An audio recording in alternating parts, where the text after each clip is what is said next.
അസ്സലാമു അലൈക്കും വറഹ്മത്തുള്ളാഹി വബറകാതുഹു. മഹ്റമും നോൺ മഹ്റമും ആരാണ് എന്ന വിഷയത്തിലാണ് ഞാൻ ഇന്ന് പറയാൻ ഉദ്ദേശിക്കുന്നത്. മഹ്റം എന്ന് പറഞ്ഞാൽ ഞങ്ങൾക്ക് നിക്കാഹ് ചെയ്യാൻ ഹറാമാക്കിയ ആളാണ്. അവരെ തൊട്ടാൽ ഉളു മുറിയുന്നില്ല. അതേ നോൺ മഹ്റം എന്ന് പറഞ്ഞാൽ ഞങ്ങൾക്ക് നിക്കാഹ് ചെയ്യാൻ ഹലാലാക്കിയ ആൾക്കാരാണ്. അവരെ തൊട്ടാൽ ഉളു മുറിയും. ഇനി സ്ത്രീകൾക്ക് മഹ്റം ആരൊക്കെയാണ് എന്ന് ചോദിച്ചാൽ തൻ്റെ പിതാവ്, തൻ്റെ മകൻ, തൻ്റെ ജ്യേഷ്ഠൻ അനുജന്മാർ, തൻ്റെ ഉപ്പാൻ്റെ ബ്രദേഴ്സ്, ഉപ്പാൻ്റെ ജ്യേഷ്ഠൻ അനുജന്മാർ. ഇനി കല്യാണം കഴിഞ്ഞവളാണെങ്കിൽ അവൾക്ക് തൻ്റെ ഭർത്താവ്, തൻ്റെ ഭർത്താവിൻ്റെ പിതാവ് മാത്രമാണ് അവൾക്ക് മഹ്റമീങ്ങൾ. ഇനി പുരുഷന്മാർക്ക് തൻ്റെ ഉമ്മ, തൻ്റെ മകൾ, തൻ്റെ ജ്യേഷ്ഠത്തി അനുജത്തിമാർ, തൻ്റെ ഉമ്മാൻ്റെ സിസ്റ്റേഴ്സ്, ഉമ്മാൻ്റെ ജ്യേഷ്ഠത്തി അനുജത്തിമാർ.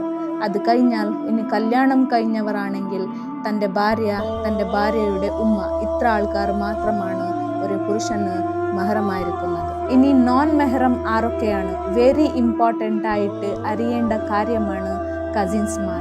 ഓപ്പോസിറ്റ് ജെൻഡറിൻ്റെ എല്ലാ കസിൻസ്മാരും നോൺ മെഹ്റമായിരിക്കും.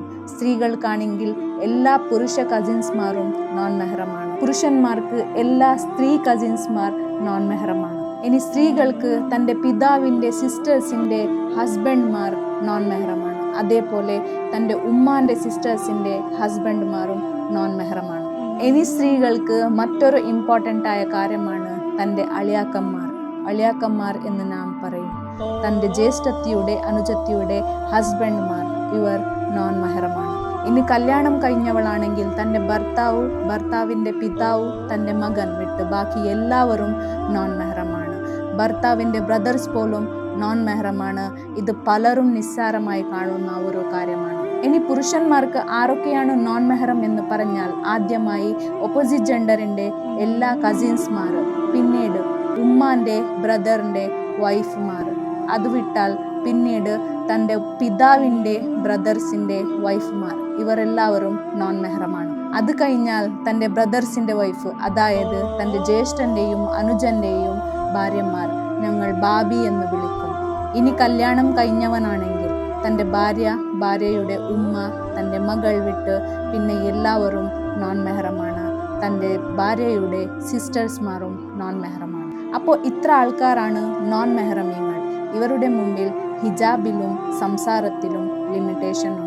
ഇനി മഹ്റമീങ്ങളുടെ മുമ്പിൽ നമ്മുടെ ഹിജാബ് എത്രയാണ്? ചില പണ്ഡിതന്മാർ അഭിപ്രായപ്പെട്ടത് മുഖയും മുങ്കയും വിട്ട് ബാക്കി എല്ലാ സ്ഥലവും ഔറത്താണ്. കൂടിപ്പോയാൽ തലമുടിയും ചങ്കും കൈമുട്ടും, ഇത്ര എക്സ്ക്യൂസ് ഉണ്ട്. ഇത് ചില പണ്ഡിതന്മാരുടെ ഇടയിൽ അഭിപ്രായ വ്യത്യാസമുള്ള കാര്യമാണ്. ഇനി നോൺ മഹ്റമിൻ്റെ മുമ്പിൽ നമ്മുടെ ഔറത്ത് എത്രയാണ്? ശരീരം മുഴുവനും ഔറത്താണ്. കൂടുതൽ പണ്ഡിതന്മാരുടെ അഭിപ്രായമാണ് ഇത്. ഷാഫി മദ്ഹബ് പ്രകാരം മുഖവും മുങ്കയും വിട്ട് ബാക്കി സ്ഥലമാണ് ഔറത്ത്. പിന്നെ അധിക പണ്ഡിതന്മാർ അഭിപ്രായപ്പെട്ടത് ശരീരം മുഴുവനും ഔറത്താണ് എന്ന്. കാരണം മുഖമാണ് പെണ്ണിൻ്റെ സീനത്തിൻ്റെ മർക്കസ്, അതായത് സൗന്ദര്യത്തിൻ്റെ കേന്ദ്രം അവളുടെ മുഖമാണ്. അതുകൊണ്ടാണ് പുരുഷന്മാർ ആദ്യമായി കല്യാണം കഴിക്കുന്നതിന് മുമ്പ് സ്ത്രീകളുടെ മുഖം നോക്കുന്നത്. മുഖം പിടിച്ചാൽ പിന്നെ സംബന്ധവും ബാക്കി കാര്യങ്ങളും ആണ് നോക്കുന്നത്. പിന്നീട് പുരുഷന്മാർ കൂടുതൽ അട്രാക്റ്റ് ആകുന്നത് പെണ്ണിൻ്റെ മുഖത്തിലേക്കാണ്. അവളുടെ കണ്ണും അവളുടെ സ്മൈലും അവളുടെ ലിപ്സും, ഇങ്ങനെ അവർ എല്ലാം നോക്കുന്നു.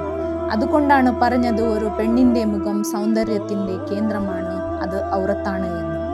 ബല്ലിഗു അന്നി വലൗ ആയ, എന്നിൽ നിന്നൊരായത്താണെങ്കിലും ശരി നിങ്ങൾ എത്തിച്ചു കൊടുക്കുക. അസ്സലാമു അലൈക്കും വറഹ്മത്തുള്ളാഹി